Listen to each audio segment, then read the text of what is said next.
English speech on the 15th of August. All praises be to Allah, the creator of the worlds. May the blessings and peace be upon his Prophet Muhammad, the head of all messengers. Upon his family and all his companions. Dear audience and beloved brothers. Today on this auspicious occasion, I am going to deliver speech on the topic of Indian Independence Day. As you know very well, it's the most important day for all Indian citizens.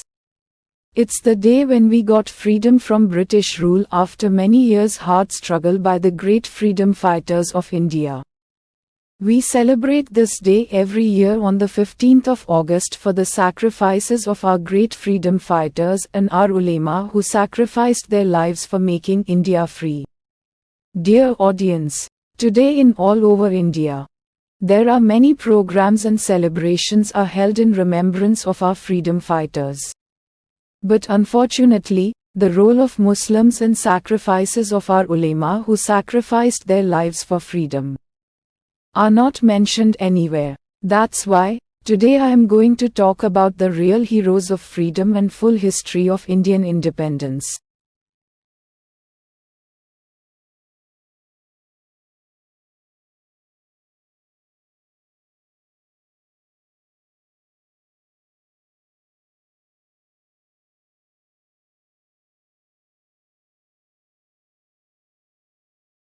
Dear brothers, as you know very well that before 1947, the British government used to be in India.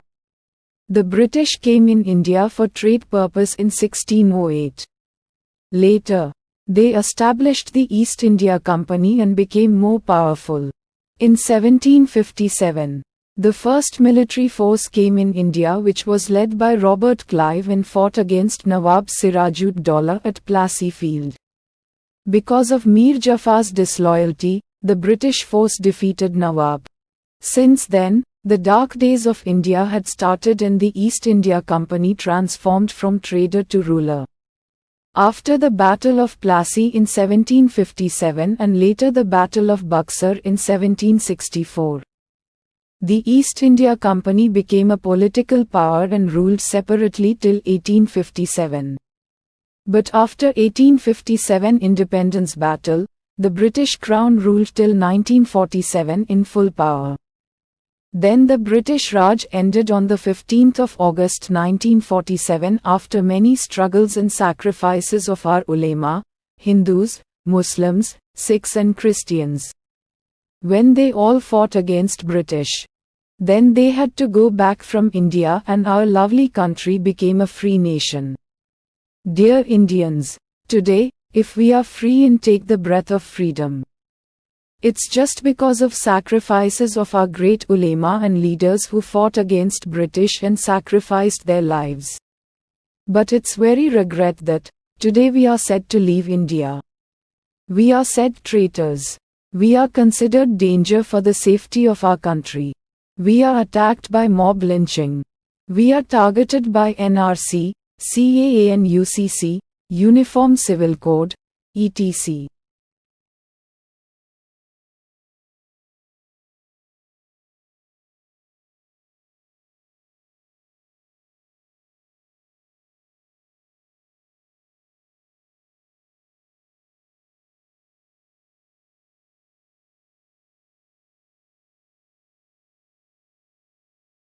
There is a biggest misconception propagated that Muslims have divided our country and they have no any role in getting Indian freedom, which is totally baseless and fully wrong.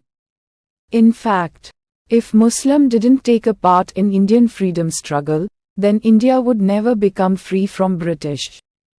Because the real enemy of British were Muslims.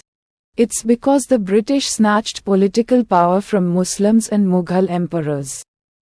Many Muslims emperors and leaders sacrificed their lives for protecting of motherland such as Nawab Siraj-ud-Daulah, Hyder Ali, Tipu Sultan, Maulana Shah Waliullah Muhaddis Dehlvi, Sheikhul Islam Maulana Hussain Ahmad Madni, Sheikhul Hind Hazrat Maulana Mahmudul Hasan Deobandi, Maulana Muhammad Ali Mia Johar, Maulana Abul Kalam Azad etc. The list is too long.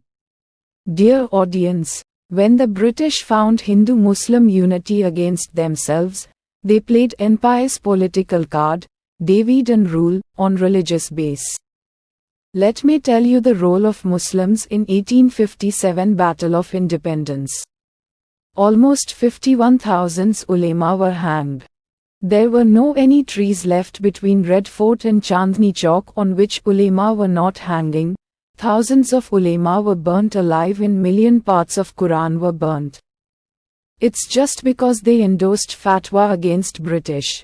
How can you forget that the first person who endorsed fatwa against British and said, "Today India became slave," was not anyone but a Muslim.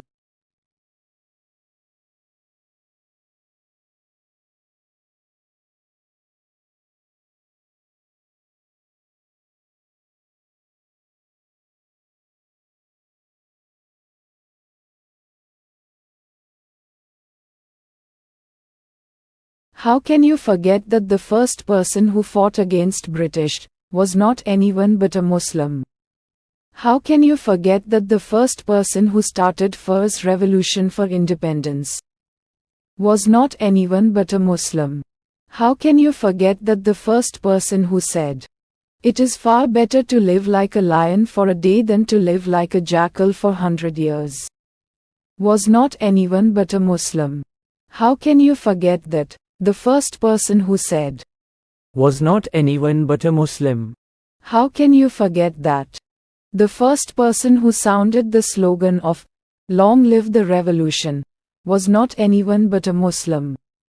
How can you forget all these sacrifices of Muslims? Let me tell you that till 1857, only Muslims fought against British, but after 1857 Hindu, Sikh and Christian brothers also took part in independence struggle.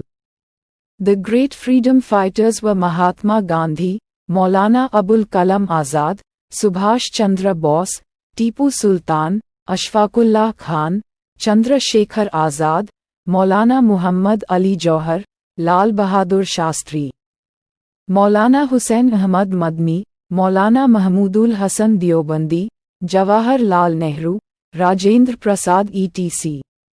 After all these leaders' struggles, efforts and sacrifices, our country India became free on the 15th of August 1947.